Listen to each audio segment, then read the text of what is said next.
படையாச்சார் பேரவையினுடைய மறு உருவமாக அரசியல் இயக்கமாக செயல்பட்டு கொண்டிருக்கிறது. 2026 சட்டமன்ற தேர்தல் மிகப்பெரிய அளவில் இன்றைக்கு பிரச்சாரம் நடந்து கொண்டிருக்கிறது. இதில் முக்கியமாக 120 சட்டமன்ற தொகுதிகளை வெற்றி வாய்ப்பை நிர்ணயிக்கக்கூடிய சக்தி படைத்தவர்கள் வன்னியர் சமுதாய பெருமக்கள். ஆனால் அவர்களை ஓட்டு வங்கியாக மட்டுமே சில அரசியல் கட்சிகள் பயன்படுத்தி வருவதை எங்களுடைய புதிய உழைப்பாளர் கட்சி வன்மையாக கண்டிக்கிறது. வருகின்ற இந்த சட்டமன்ற தேர்தலில் நாங்கள் திமுக தலைமையிலான கூட்டணியை தமிழகத்தில் ஆதரிப்பது என்ற முடிவுக்கு வந்ததற்கு காரணம், வன்னியர்களுடைய நீண்டகால கோரிக்கை என்பது வன்னியர்களுக்கு தனி இடஒதுக்கீடு வேண்டும் என்பதுதான். அது இந்த நாட்டு மக்கள் அத்தனை பேருக்கும் தெரியும். அதனால் 80களிலிருந்து சிறு சிறு போராட்டமாக உருவாக்கி 1987ஆம் ஆண்டு மிகப்பெரிய சாலை மறியலை இடஒதுக்கீட்டுக்காக நடத்தி காட்டியவர்கள் வன்னிய சொந்தங்கள். அப்படி 87ஆம் ஆண்டு நடைபெற்ற இந்த மிகப்பெரிய இடஒதுக்கீடு போராட்டத்தில் வன்னிய இளைஞர்கள் 21 பேர்களை சுட்டே கொன்றார்கள் அன்றைக்கு இருந்த அதிமுக அரசு என்பதை வன்னிய மக்கள் புரிந்து கொள்ள வேண்டும். அதன் பிறகு இந்த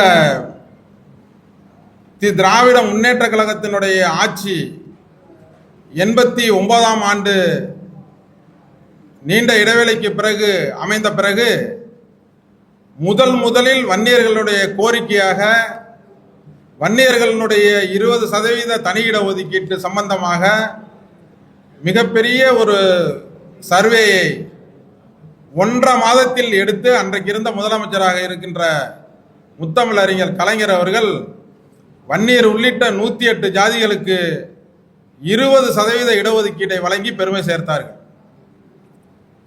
அதன் பிறகு அந்த போராட்டத்தில் அதிமுக ஆட்சியில் போராட்டத்தில் உயிர் நீத்த 21 தியாகிகளையும் தியாகி பட்டியலில் சேர்த்து இன்று வரை அந்த குடும்பத்திற்கு நிதி உதவி அரசாங்கத்தின் மூலம் கிடைத்து வருகிறது. அவர்களுக்கு வைப்பு நிதியாக 89ஆம் ஆண்டே 3 லட்சம் ரூபாய் அந்த குடும்பத்திற்கு வைப்பு நிதியாக அன்றைக்கு இருந்த தமிழக முதலமைச்சர் டாக்டர் கலைஞர் அவர்கள் அறிவித்தார்.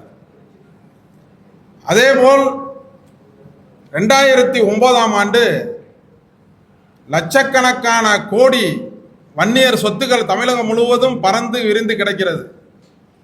இதையெல்லாம் ஒருங்கிணைத்து ஒரு வன்னியர் பொது சொத்து நல வாரியத்தை உருவாக்க வேண்டும் என்று அன்றைக்கு அமைச்சராக இருந்த வீரபாண்டியார் அவர்களிடம் சொல்லி கலைஞர் அவர்களிடம் நாங்கள் கோரிக்கையாக வைத்த அந்த கோரிக்கையை உடனடியாக நிறைவேற்றி கொடுத்தவர் அன்றைக்கு இருந்த திமுக அரசு.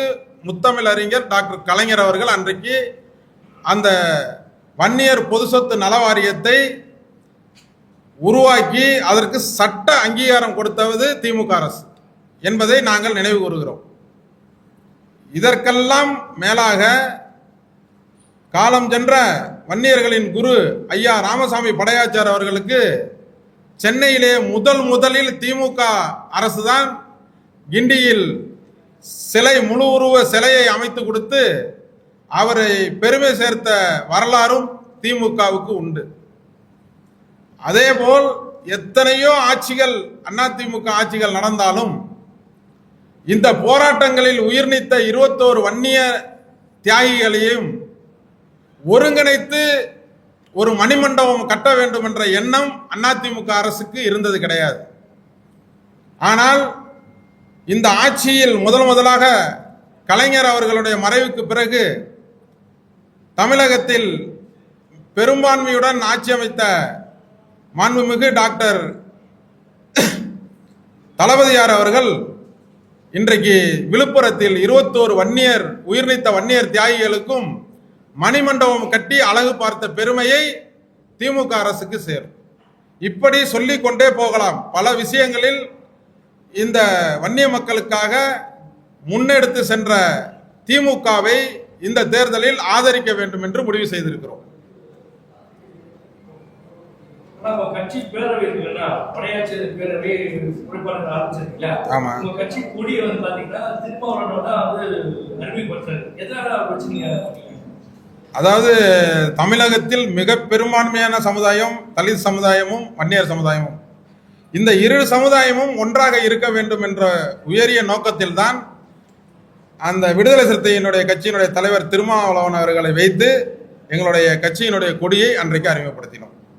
இதில் ஒரு சமூக நல்லிணக்கம் வேண்டும் என்பதற்காகவும் இதை அறிமுகப்படுத்தினோம். 7 ஆண்டுகளாக தொடர்ச்சியாக ராமசாமி படையாச்சார் ஐயா அவர்களுடைய பிறந்த நாள் விழாவிற்கு ஒரு ஆண்டும் அவர் திருமாவளவன் அவர்களை அழைத்து வந்து படையாச்சாரனுடைய சிலைக்கு மரியாதை செலுத்துவதை நாங்கள் வழக்கமாக வைத்திருக்கிறோம். இதில் வன்னியர் ஆதிதிராவிடர் ஒற்றுமையை ஓங்க வேண்டும் என்பதற்காக அந்த முயற்சியை நாங்கள் எடுத்தோம்.